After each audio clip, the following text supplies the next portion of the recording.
Gracias por continuar con nosotros. De manera unánime, con 136 votos de 136 asambleístas presentes, el legislativo censuró al excontralor Pablo Celi. Para analizar las incidencias de esa sesión que duró varias horas, nos acompaña esta mañana Fernando Villavicencio, presidente de la Comisión de Fiscalización de la Asamblea. Gracias por estar con nosotros. Bienvenido. Hola Liz, buen día. Gracias por invitarme. Bueno, como ya lo decíamos, el resultado después de esa larga sesión fue la censura al excontralor Pablo Celi, pero fue una sesión donde hubo pues exposiciones contrapuestas, donde se expuso a la luz pública además ciertos antecedentes relacionados con la corrupción que iba ligada a las acciones de Pablo Celi en el gobierno del correísmo. ¿Cómo usted evaluaría el final más allá de la censura, ¿no?, del resultado que dejó este primer juicio político que afrontaron como Asamblea Nacional?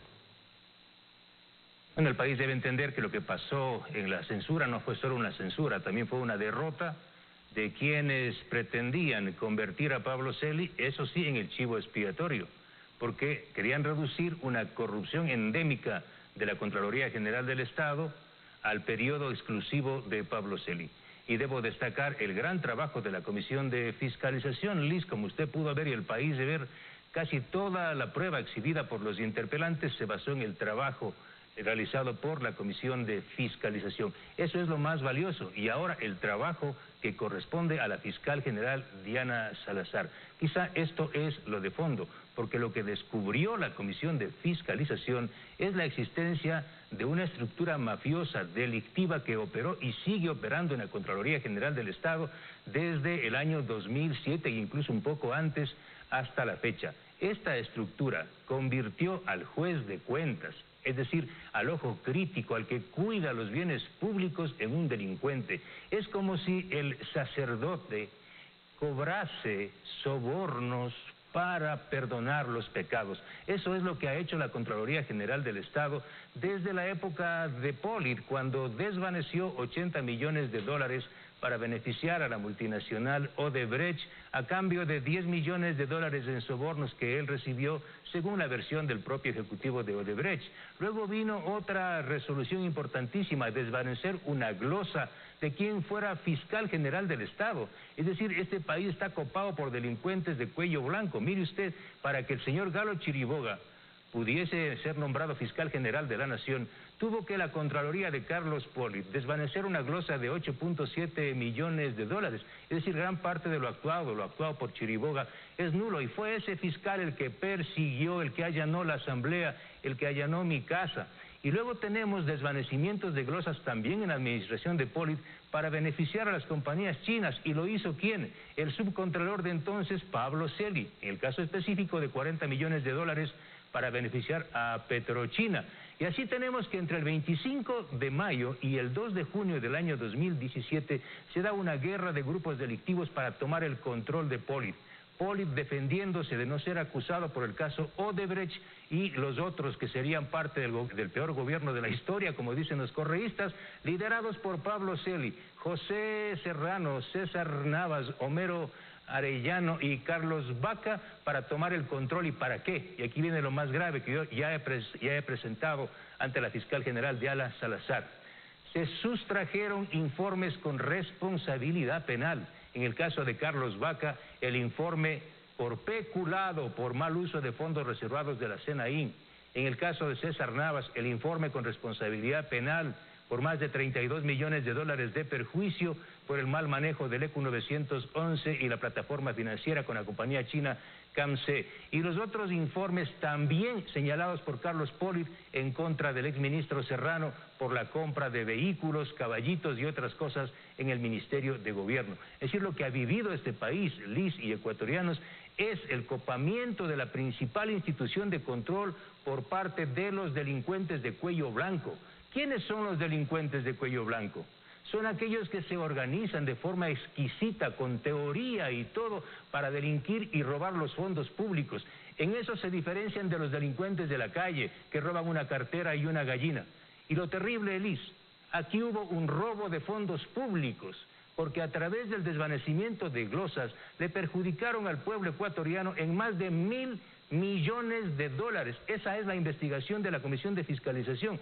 Más de 1.000 millones de dólares fueron desvanecidos en glosas. Ahora, con esa plata se podían haber hecho hospitales, carreteras, agua potable, universidades. Usted acaba de mencionar, es lo de fondo, Liz. Acaba de mencionar, citar algunos exfuncionarios de gobierno, mencionó algunos de los contratos que en su momento algunos de ellos fueron adjudicados bajo el decreto de emergencia, bajo esa figura, ¿no?, que daba paso a la viabilidad de esos contratos, y ha presentado esta solicitud a la Fiscalía para la indagación. Pero decía usted, se sustrajeron estos informes de responsabilidad penal.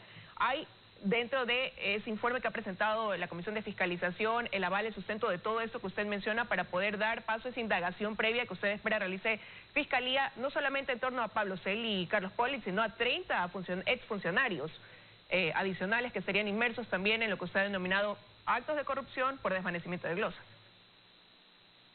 El pedido para que la fiscal Diana Salazar abra una indagación previa tiene el respaldo de más de 1.000 documentos que confirman la existencia de una estructura criminal.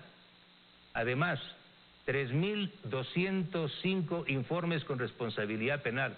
Ecuatorianos, ¿saben ustedes cuántos delincuentes de cuello blanco fueron sentenciados de estos 3.205 informes con responsabilidad penal?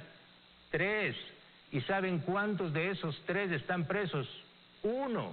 Es decir, el país ha vivido un estado constante de impunidad. Las cárceles están llenas de gente pobre, de delincuentes comunes, mientras los delincuentes de cuello blanco tomaron el control de la Contraloría. Es decir, la Contraloría General del Estado fue tomada por estos grupos mafiosos, delincuencias muy bien organizadas. Ahora la fiscal tiene que identificar lo que el correísmo no quiso presentar en el juicio político, pero que sí lo presentó este legislador y otros. Lo que usted acaba de decir, el caso No Limit, el caso Las Torres, lo que confirma es que la compañía corrupta de No Limit, una compañía de papel, no solo pagó sobornos para desvanecer la glosa, sino también pagó sobornos para firmar los contratos desde el año 2012 y para el pago de facturas del año 2015. Es decir, estos contratos, Liz, como casi todos los contratos durante el gobierno de Correa, que fueron adjudicados a dedo, jamás se hubiesen adjudicado si hubiese existido licitación pública. Entonces el responsable directo de la gran corrupción que llegó hasta la Contraloría General del Estado es Rafael Correa, al haber generado un estado de emergencia falso y esta figura perversa del giro específico del negocio para adjudicar contratos de empresas piratas como la compañía No Limit en un marco de sobornos constante. Esto es lo que tiene que investigar la Fiscalía General del Estado. Esta información es la que no les gustó a gran parte de la clase política corrupta de este país, que saltaron como hienas en contra de Villavicencio, a hacerle cargamontón al presidente de la Comisión de Fiscalización. ¿Y por qué? Yo no soy culpable, Liz y ecuatorianos, de haber hecho mi trabajo. Yo pedí a la Contraloría que me remitan todos los IRPs, todas las glosas desde el año 2007, y se ponen ellos solitos a temblar. Antes me querían, Fernandito, buenos días, por aquí y por acá, qué buen trabajo. Llegan los informes, glosas de algunos legisladores, y no les gusta, se ponen furiosos. ¿Le preocupa la decisión que pueda tomar el CAL en torno precisamente a lo que usted ha mencionado, la molestia que algunos ya han mostrado, ya han buscado pues algunas aristas como para poder emitir algún tipo de sanción que tendrá que tomar una resolución del CAL? ¿Le preocupa eso, asambleísta Villavicencio? Vea, Liz, usted me conoce, los periodistas de este país me conocen, el país me conoce. Yo no le tuve miedo a la mayor estructura delictiva de este país, al correísmo. Les enfrenté, escribí en la clandestinidad. Soy autor y coautor de los mayores trabajos de investigación que les tiene prófugos y presos. Yo no les tengo miedo. Es más, le invito al CAL para que me sancione. 30 días. Me voy a Sarayaku. ¿A dónde quieren que me vaya? Sin cobrar. Eso para mí será un honor. Además, les pido a los miembros de la Comisión de Fiscalización que planteen mi salida. Para mí será un honor. Solo les pido que, por favor, quienes me vayan a reemplazar, hagan un examen antiglosa y anti-IRP. ¿Pero cuándo va a dar a conocer usted también los nombres en torno a eso que anunció? Usted desde hace unos días atrás mencionó que hay algunos legisladores que pudieran tener glosas y que lo iba a dar a conocer. Serían más de una decena, dijo en su momento. ¿Cuándo presentará también esos informes? Mire, yo he pedido a la Contraloría que remita, porque yo no soy irresponsable.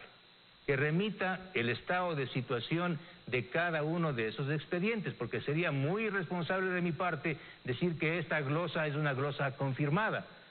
Muchos pueden tener glosas y las glosas pueden ser desvanecidas. El delito es que para desvanecer esas glosas se paguen sobornos. Mire, yo le invito a usted, Liz, y a todos los colegas periodistas, hagamos un ejercicio facilito.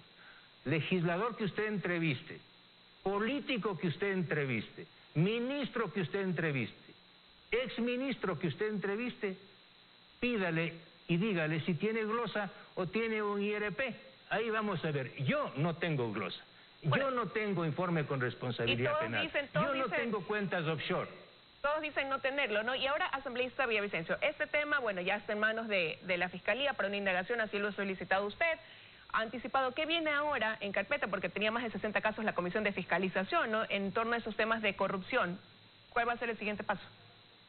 Bueno, estamos ya en el proceso del juicio político al defensor del pueblo, Freddy Carrión, y ahora sí vamos a trabajar los grandes temas. Imagínense si por el juicio de Celi todo este alboroto y el cargamontón. Se viene el proceso de Coca-Cola Sinclair, que está bastante avanzado, INA Papers, el expresidente Moreno, Conto Patiño y toda esta red tendrá que ir a la Comisión de Fiscalización para responder sobre los sobornos, otro esquema de sobornos y de pago de favores de la compañía china Sino Hidro a Conto Patiño, que llegó a la mesa, a la ex mesa presidencial. También tenemos en agenda Toachi Pilatón y una investigación que ha llegado nueva información de la Fiscalía General del Estado sobre este desvanecimiento y archivo en combo de cerca de 30 expedientes, informes con responsabilidad penal, convertidos en indagaciones previas en contra del exprefecto del Guayas, Jimmy Jairala. Hay nueva información. Yo le he pedido al Consejo de la Judicatura que investigue el comportamiento de los jueces y de los fiscales, porque vea usted, Liz y ecuatorianos, en combo, al menos 20 expedientes fueron archivados, solo faltaba por cada 20 expedientes archivados reclame gratis una cola. Bueno, estaremos pendientes entonces. Quiero agradecerle a asambleísta Villavicencio que nos haya acompañado esta mañana aquí en los desayunos de 24 horas. A usted, Liz, un buen día. Que tenga un buen día. Hasta aquí llegamos.